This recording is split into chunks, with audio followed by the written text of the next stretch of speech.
Today, I have the privilege of interviewing two absolutely beautiful women, inside and out, who I had the privilege of meeting in person in Bali. It is the lovely Sonia Osorio and Manuela Santiago Teigeler. They will be sharing with us about their experience of volunteering in Cuba with HTSF, so Homeopaths Without Borders. This organization is successfully integrating homeopathy along with other health professionals, and they have also created a unique range of complex homeopathic remedies which are used in various acute situations as a first-line medicine. To learn more about this amazing organization, visit htsf-canada.ca. Thanks for listening. Welcome to the Homeopathy Hangout, where we discuss all things homeopathy from around the world. And now my mum and your host, Eugenie Kruger. Hello, homies, and a very warm welcome back to Homeopathy Hangout, where we have two of my lovely friends on today, Sonia Osorio and Manuela Santiago Teigeler. Did I say it right this time? Teigeler. Tiger. You even, Sonia even said like tiger, and I said still went Teigeler. Hello, ladies. Welcome to the podcast after long last. Yes, we're so happy to be here. Yeah, excited. We had a few recordings booked, and then I think the end of last year just went pear-shaped for me, and so we've had to cancel a few times.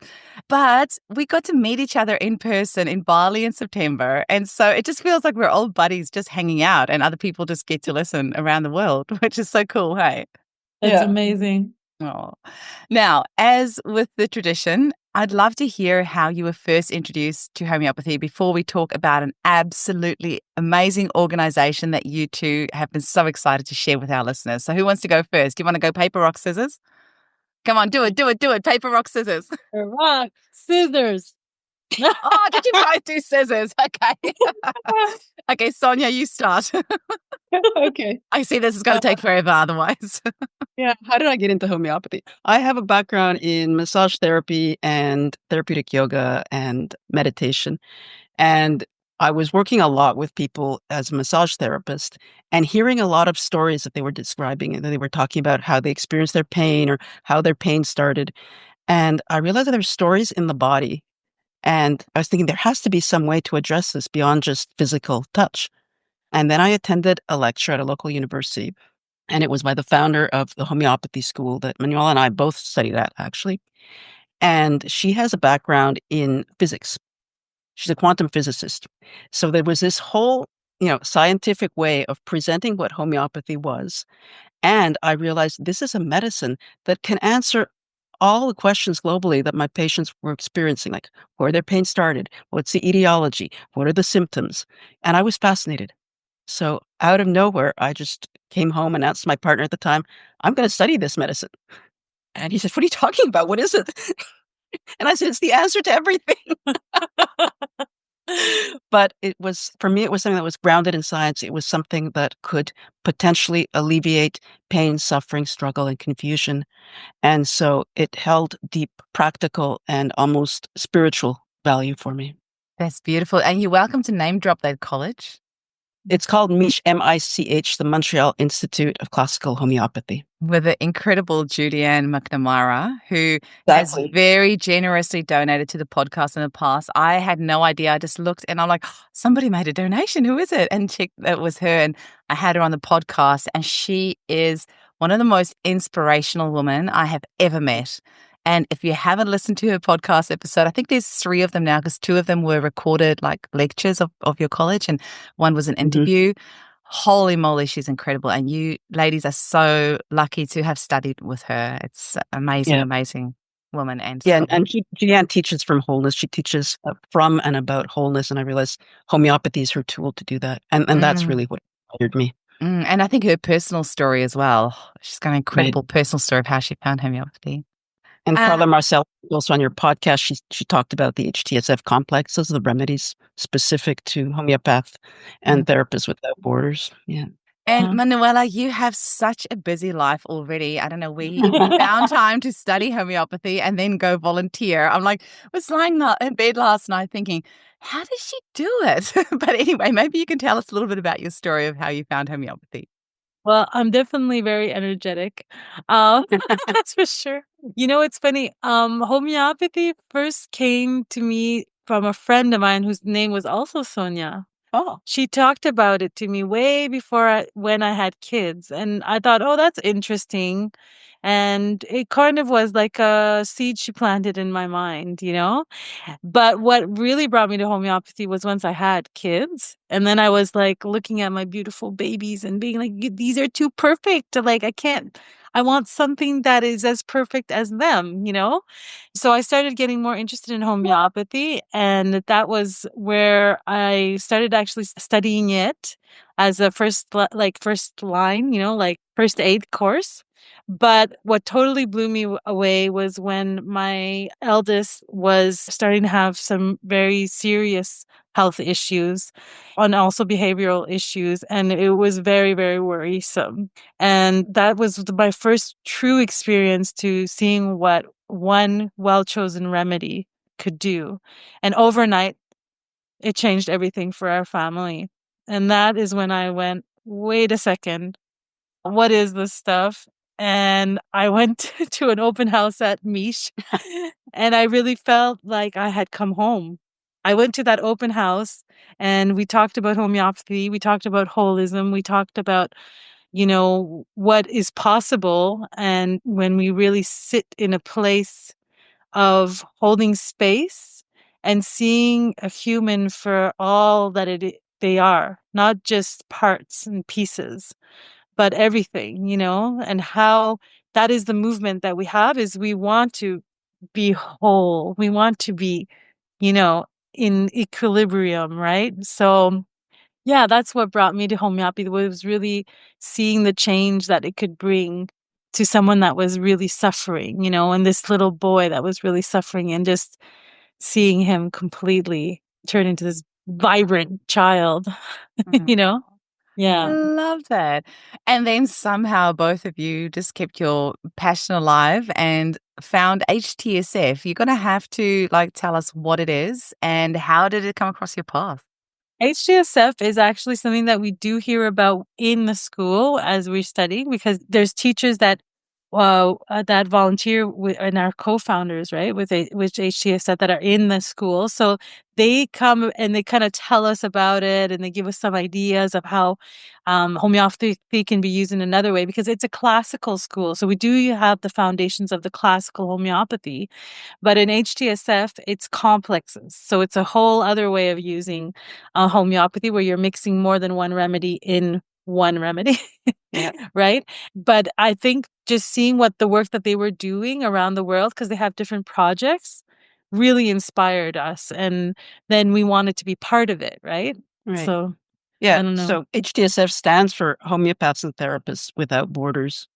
And what they did, the origins actually are in Africa, where the founder, Martine Jourde of HTSF, was working. And what she realized was that they had to get homeopathy into the hands of the people as quickly as possible and sometimes there were villages where people didn't know how to read or write. So they had to keep this simple. So they developed these complexes, what they call a first line of complexes, to treat conditions like upper or lower respiratory issues, food or waterborne pathogens. And each complex works as a signal. So it's not a bunch of remedies mixed together, but it's one signal to treat upper respiratory conditions or one signal to treat intoxication by food or waterborne pathogens. And so people were able to use these in a practical way, not necessarily always as a substitute for healthcare, but to even get them to centers where they could get proper care. So they were able to actually save lives with that. So they could get to a rehydration center, let's say if they were suffering from, severe diarrhea, and be temporarily treated so that they could get to where they needed to get to. When did the organization start? Oh, like how long ago? How long ago did it start? I think Yeah. it was in the 90s. Yeah, it's in the We don't know the exact date, but the missions. I think what also spoke to me about what they do is that they actually really want to empower people and communities. Mhm. And something that Martin always says is that it's a bridge. It's a bridge. Homeopathy is a bridge between, communities, between people, between healthcare Yeah. professionals and people, between universities and communities. It's like, it just that's the idea, is that we're not all separate again, right? We're together, and how can we all together thrive? So that's also the idea of empowering people by giving them tools that they can use. So training people, that's like one of the main things they do. And they encourage this collaboration between professionals. So that's also what attracted us. I even hesitate to use the word mission. They're much more projects. Yes, I So like that word better. Yeah, too. so they're community development projects. And they're interested in uniting as many professionals, not necessarily just homeopaths now. So they're opening this up. So how can we all work collaboratively to support individual, family, community health?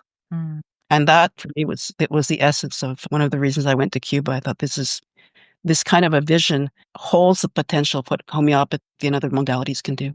Amazing. I dropped out there for a little bit, you might have seen. And so for anybody listening on the Rumble channel, if you're wondering why I'm sitting in a car, we're obviously traveling with my family. So this first recording at 7 a.m. this morning, I'm doing in the car.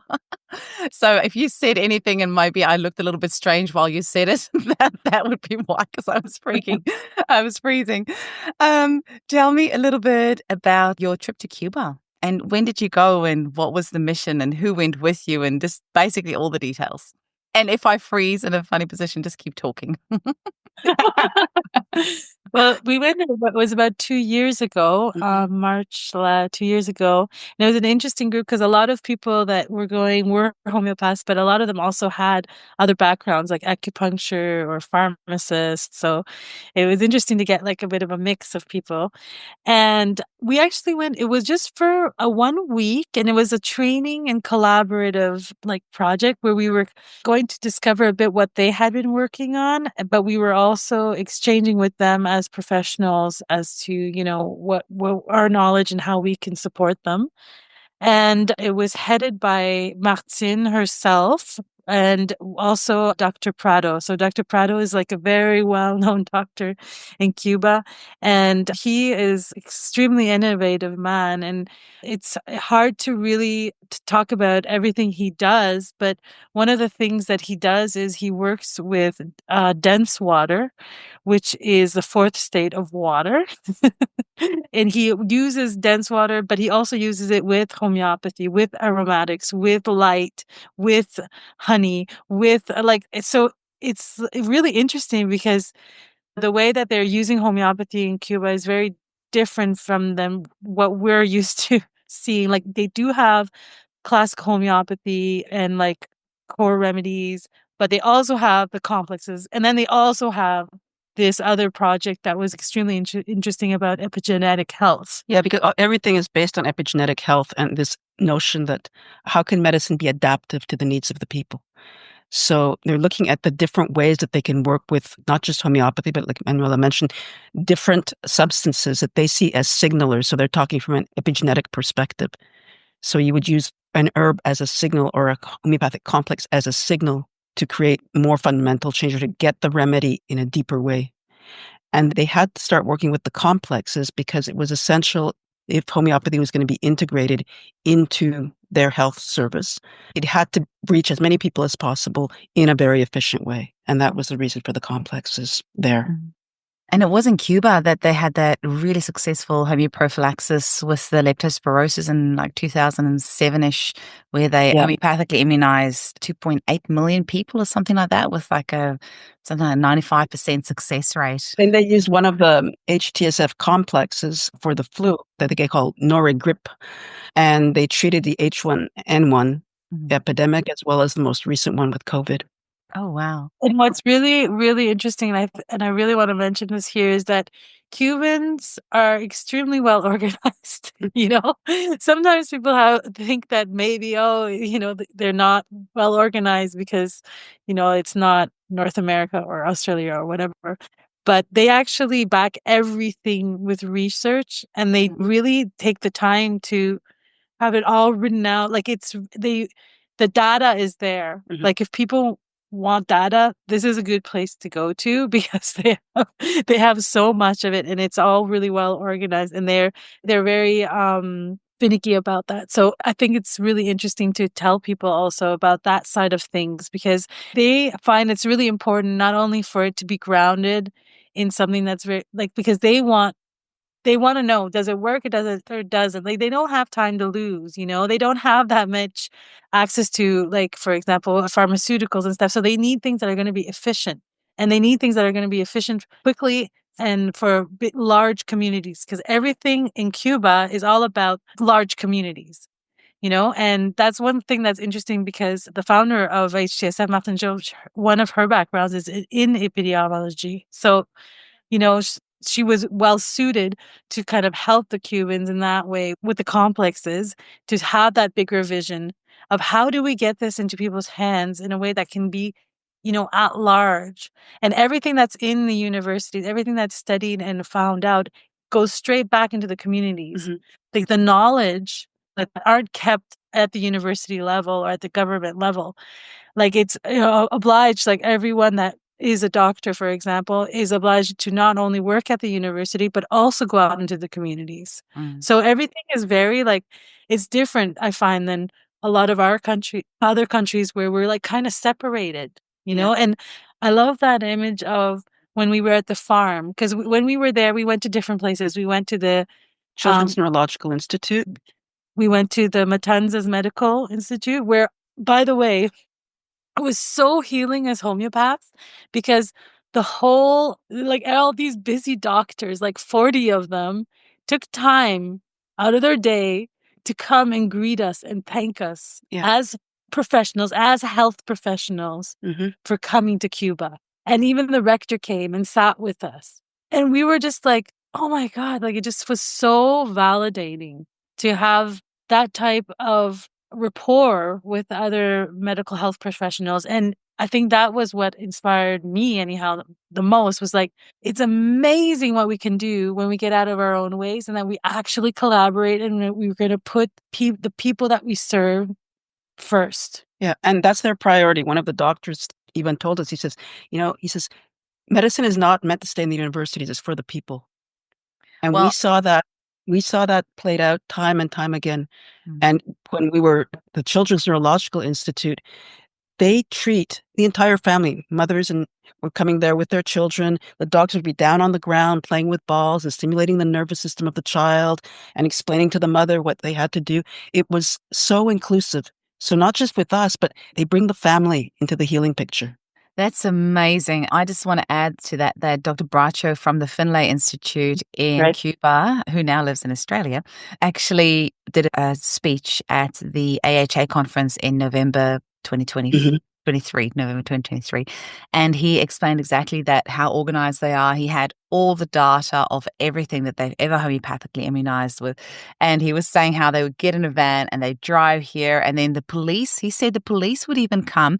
And then it was like the middle of the night and they had to get all this done. And the police used their, megaphones and stuff to call the whole town. And all of them came and met up. They made sure they're in lines. They all got their homeopathic remedies. And it was all done in a matter of days that, all these millions of people were homeopathically immunized. So I would love to go see it myself in person. Like what you're saying just sounds incredible. And you're right, we don't have anything like that over here in Australia, and it sounds like not in Canada either. And when we went to the farm, it's called Coincidencia Farm, and they grow medicinal plants there, and they work with the potentized water that they call dense water. And we were receiving patients. Their patients were coming for follow-ups at the farm. The doctors were there. We were getting training at the same time.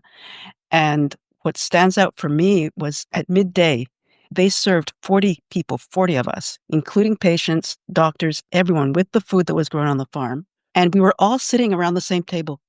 Everyone was at the same table. So we were able to actually share food, and we were sharing knowledge. So this sharing or this collaboration was at all levels. We were out in nature. We were out on the farm. It was an outdoor setting. And so that in itself was also really nourishing. So again, they're just resourcing nature and the healing power of nature. Amazing. Can you please, the two of you, post some of your photos of your trip to Cuba in our Homeopathy Hangout podcast Facebook group? Sure. I want to see a photo of all of you sitting there on the farm having lunch together, and any other photos that you might have, please share it in the Facebook group. And just for the listeners, anybody can join. It's just called Homeopathy Hangout Podcast Facebook group. Can you tell a little bit more about water? Because before we start recording, you said dense water. I'm like, I can't remember our conversation, but when you said about the fourth phase of water, I'm like, oh, that's right. Because there was that scientist that has done this work, and I know there's a YouTube video. I can't remember his name, and I know that there's a book. Is that the book that's called The Fourth Phase of Water or something like that? Is that the same Yeah. thing? Yes. Can you say a bit more Exactly. about that and how they use the water? Well, I mean, it's really Dr. Prado's the expert in that, but we'll do our best. But he also got very fascinated, and he actually invented some and invited some people from Japan to come over and talk more about that. And so they were, what they've realized is that dense water can be used to signal and potentize signals. So, for example, if dense water is used with a homeopathic remedy, it makes the signal stronger, if you will. It like potentizes the signal that the remedy is already giving to the mitochondria or to the whole organism. And they actually it's so dense water, just so people understand, is actually found in nature. We find it in nature. We usually find it at the bottom of waterfalls, because that's where it'll occur naturally. But you can also create it with a special machine, or as we learned with a special concoction of ingredients that are all natural. Yeah. But there's ways of making it. And the dense water is actually found inside our bodies too, in all of our cells. So most of our body is 20% of our body weight is fascia. And what they found was that the fluid between the fascia is how messages are transmitted, because fascia is a crystalline matrix, so it can transmit and it can transmute information. So they're also studying fascia and how this is, because of the water that it's composed of, how this is also a means of transmitting information. I think the massage therapist in you probably completely resonates with all of that. Hey, I want to do a workshop on this. I'm passionate about fascia. Yeah. And they also realize that dolphins emit a certain electromagnetic. And they're working with dolphins, for example, with children who have neurological issues. They bring them to swim with dolphins because they realize that when the children swim with dolphins, whatever the sounds that are emitting are actually working on the water in their bodies, which helps equilibrium and brings better health, right? So it's really interesting because you can also take dense water and then put it in the water with the dolphins, and then it becomes dolphin dense water. There's like all this stuff going on. But what's interesting is just to see how, once again, like homeopathy is another tool that can be added to all of these really innovative ways that are gentle and that are really more of a mirror and a reflection of, what we are in nature. So I think that this is what's really inspiring too. Yeah. And our trip there was sort of a pilot project for what they're trying to do now in an area called Jovellanos. So they're trying to make Jovellanos a center to study epigenetic healthcare and use these different signals. So they're looking at ways to produce the remedies there, to produce what they call natural signalers, which are different plants. They're looking at ways to do, and they are actually doing trainings there. They're receiving patients. They're training interprofessionally. And so they're trying to make this a center for epigenetic study in healthcare. And that's the project that's being developed in Cuba right now. So future missions would be about going there in one place. Whereas we traveled a lot when we went. So we went to the Children's Neurological, we went to the hospital, the university, the farm, and the delphinium to work with the dolphins. But now future missions are going to be concentrated in Jovellanos to really explore epigenetic health. Because for them, homeopathy, the scientific field of study for it is this epigenetic healthcare model. Holy moly. So HTSF, do they go to different places? Hey, because I think was it Emma Banks? I wonder if that was the same organization. It is. Yeah. Emma went to Honduras. And now, because of the situation in Honduras, there are no other missions being planned for there. But what's really interesting, because of all the previous work, and Carla Marcellus was a large part of that, because of all the previous work, they've managed to set up centers and places where people are training each other. And dispensaries. And so despite the hardship, I mean, it's really an example, like even under duress and hardship, that they are continuing this work. And that's the power of training communities, right? And not keeping it, just for ourselves.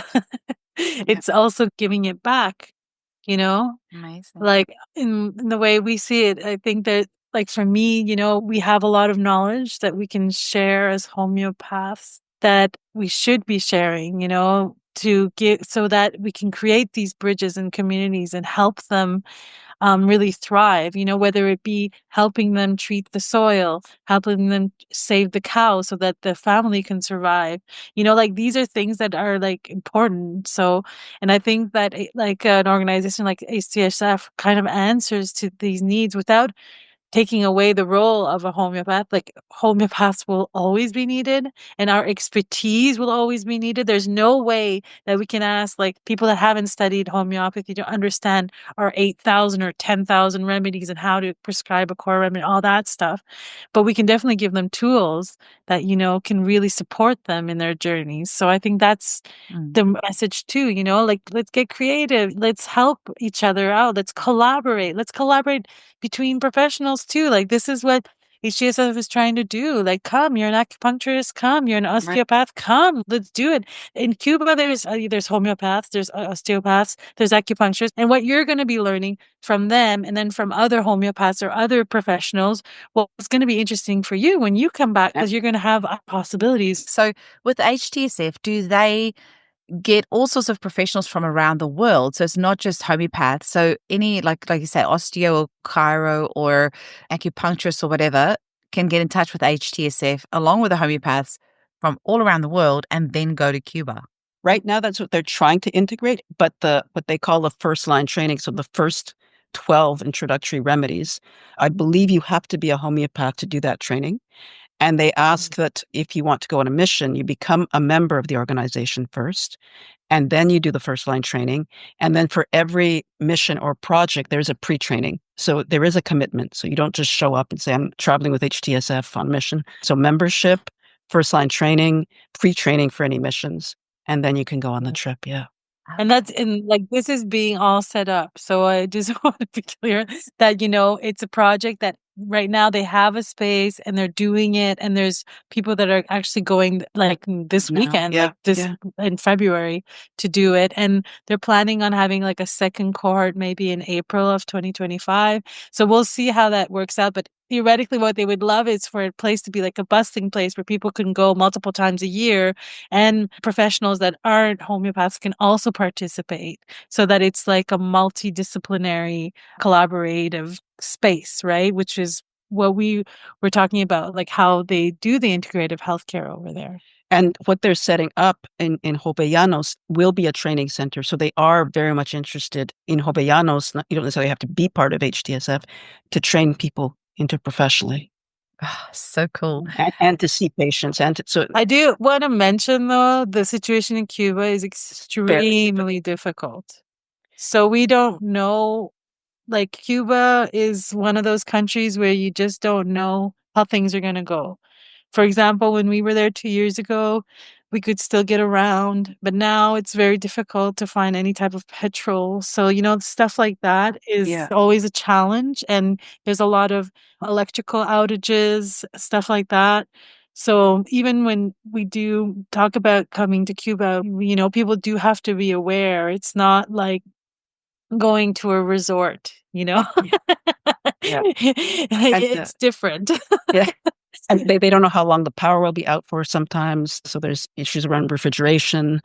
So those are the realities. But at the same time, that's what also makes it special because you really can understand, what people face and what they can do with such dire circumstances. And you just see, it's just like, I'm in awe. Like, I remember just being in awe the whole time. I was like, oh, this is amazing. How could you do this? But then, Dr. Prada would say, well, we don't have a choice. We got to figure it out. So we figure it out, and it took me a while. And I was like, yeah, that's right. It's because when you don't have electricity all the time and you don't have pharmaceuticals and so on, well, you got to figure it out and you got to find things that work and you got to collaborate. And so I think that we can learn a lot from that too. Yeah. Another reason why homeopathy is amazing, because I do remember them saying that with leptospirosis, one of the things was that, they couldn't well, for one, develop a vaccine in time, but for two, refrigeration was a major issue. Like, how would you keep this vaccine refrigerated all throughout distributing it to these millions of people? But with homeopathy, that's not a problem, which just is such a no-brainer. Why doesn't the whole world understand this? Cuba is definitely a good place to kind of get an idea of how to do that, right? Yeah. Because it is, right? And at this major level. So, it's worth going to Cuba just for that, bringing it back. Can you tell us a bit about the remedies as well? Like you mentioned about the 12 remedies, but is there more than that? And is it specific to Cuba, or is it like, how were the remedies developed? So the remedies were developed by HTSF, and Cuba has their versions of the HTSF complexes, as well as others that they're developing using what they call aromatic, so more plant-based medicines and honey. So there are what they call the first lines, that they're really like for emergency situations. And then there's a second line that's more about going in depth of how to treat certain conditions, so supporting immunity, let's say, or for hormonal imbalances, or for birth or chronic conditions like Crohn's or colitis. And so these trainings are offered through HTSF. You can train with them online. Yeah. Okay. And those complexes, like can anybody in the world purchase them, or how do you get hold of them? Right now, they're only distributed in Canada. The laboratory that makes them in Canada has affiliations in Switzerland, Schmidt-Nagel. And so they're looking to HTSF is looking eventually to have more international distribution. But they can only be purchased by homeopaths, and they can only be purchased by homeopaths who have done the training in the complexes. And those first 12 remedies, so what sort of basic things do they cover? Trauma, so physical and emotional trauma. There's one for upper respiratory, one for lower respiratory. There's one for intoxication, so food or waterborne pathogens. And they all kind of have the names that, it makes sense. Like one's called intox, one's called trauma. So very, very simple. So one is called drain for lymphatic drainage. One is called dram for congestion. So, yeah. Well, there's SEP for SEP for like septic conditions. There's 13 in all. Yeah. So and then depending on what's going on, maybe you'll just take one, or you could take two in alternating. So like you have one that's for inflammation, and then you have one that can maybe be very helpful at the starting of some type of viral symptoms, for example. You might be taking just one at the starting, and then maybe you'll all be alternating depending on what other symptoms you're having at that time. But it's all very what I love it, because as a mom, it's like really easy, like when you're in the trenches and like everybody's getting ill and and there's tons of things happening and you're like, oh my God, what do I do? It's easy to use, and it's definitely, I found that it was like, it really helps support the whole family through whatever is going on, especially when you don't have the time to look up things, or you yourself are ill and you need to help others around you too. So it's definitely, when we say first line, it's like definitely like emergency things that happen regularly, like acutes, right? Acutes, yeah. Amazing. And do they do much water dosing there? Like when you're out in the areas? So it's like really something that is normally done is the water-based remedies, but there is also pellet form. So it's either or. I mean, obviously, when I go traveling, I like to take my pellets, like it's easier, but in general, it's water-based is preferred if possible. I can't wait to actually go listen back on this interview, because my internet connection keeps dropping out. So you ladies are talking, which is wonderful, but I'm not hearing what you're saying because I keep dropping out. So I can't wait to re-listen to this and actually hear everything that you've said. So what else do you want to tell us about this organization and about what they're doing? I just don't want us to miss anything, because it's been literally months of us trying to organize this chat. So I want to make sure that we squeeze all the goodness out of it. Like, what do you still need to tell us about this organization and how people could get involved? Well, something that really touched me was because before getting online with you, we took time to speak to Dr. Prado, and so we'd understand his work a bit better, try to do some justice with this amazing work that he's doing. But what I found really touching is that we said, what do you want the world to know? What was your message? Like, we'll say it for you. And he said, my only message is thank you. Thank you, homeopaths, for coming and sharing your knowledge. And thank you for the collaboration. Yeah, he was so sincerely grateful. And I think that's important to share because a lot of homeopaths maybe sometimes doubt that they have a place or that our medicine has a place. And, that type of gratitude can definitely shows you that we do have a place and, how important it is that we continue collaborating and we just don't give up on, no matter what the circumstances are where we might be living, to continue with our mission. And Martine also had some really beautiful words when she said that, like it's a bridge and it's a tool. Yeah, it's a tool to help support community development. That's really how she sees it. And, and she said, like, nature's or homeopathy is the way that nature signals itself through us. And she said, don't ever be limited by it. She said, homeopathy is limitless. She said, it's just limited by the limits that we put on it, by the homeopath. And so that kind of vision that's being held by, the founder of HTSF and people in Cuba. And how she said also, homeopathy is the medicine of the past, the present, and it's going to be the mainstream medicine of the future. I have not heard that one, but I absolutely agree. It certainly feels like there's just this incredible homeopathic revolution. People just feel so ready for it. I think they're just over all the suppression. They're over all the Band-Aids. They're over their health complaints being ridiculed or not believed or not being listened to or, so yeah, it's definitely at the time. The mainstream medicine of the future. I love it. Yeah. And I think we touched on that in Bali. I think we had the same feeling of potential that we had in Cuba. And and limitless.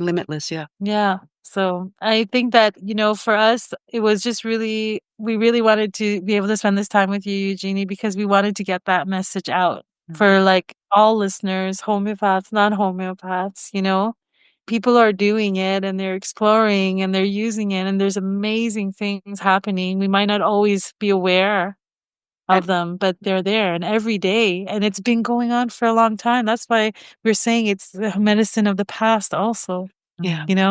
And it is bringing people together. And I think that that's also what is so healing for not just the people being treated, but for the people practicing, that we come together around this. That really, for me, is the essence of what this podcast is about, is to get the message out there of what homeopaths around the world are doing and how homeopathy is being used and all the far-flung corners of the world. So I feel like this podcast is one of those ones that, for me, will always be the essence of what I want this podcast to be about. It's just sharing the incredible things that people are doing that many of us around the world just would have no idea about. But there's these pockets of homeopaths around the world doing unbelievable things that are complete unsung heroes. They're not the ones up on the stages getting awards or on social media with like hundreds of thousands of followers or this or that. They're the ones that are just in the trenches doing incredibly hard work, serving their community selflessly. And that really is the essence of, what this is all about, trying to get that message out there. So thank you to the two of you for sharing that with us. And thank you for your persistence and perseverance when I had to cancel a couple of times. And any final messages? Did you want to give us some quick links of where people can quickly look things up? That'll obviously also be in the show notes, but maybe just mention us where people can learn more about HTSF and also your own private practices as well. And we will have in the show notes too, but just give us a quick rundown. Okay, so for HTSF, people can just look online at HTSF Canada. That should take them to the site. And for your own practices? My website is livingbalancenow.com. And my website is my name. So Manuela Santiago Teigeler. If you write Teigeler, you will always find me because it's one of those really rare names. But that's all my social media, everything is linked to that name. Amazing. Yeah. Do both of you see clients online as well, or do you mostly just tend to treat people in Canada? Both online, yeah. Okay. Yeah. Online. all over the world. That's the beauty of our job. Isn't it amazing? Like, I just can't believe that we're sitting here in a caravan and, Esperance in Australia and, we're gonna head across to South Australia and all over, and I can just continue my work. It's wonderful. People keep saying, "Oh, you're enjoying your holiday." I'm like, "It's not really a holiday. I'm still working. I'm just working in different locations because I can, because I'm a homeopath." And the other link would be for the Cuba group and the work that they're doing there. So it's SEN Cuba. Now, the website is still in progress and it's in Spanish only, but I'm sure there are Spanish speakers that would be happy to look at it. Oh, amazing. Oh, ladies, it was so lovely to chat with you. And isn't there just something magical about when you've met somebody in person and then when you meet up online? It's just different, isn't it? It's like, I Yeah. don't know. How do you describe It's that? another type of connection. It's It like is. you're already connected somehow. Like the Yeah. hearts have been close to each other. So Yeah. the heart still remember, even far apart. Oh, Mm. so much Thank you. love. It's an so much love to honor. both of you. Lots of love Thank to you. you too, and love to everyone out there. Love and light.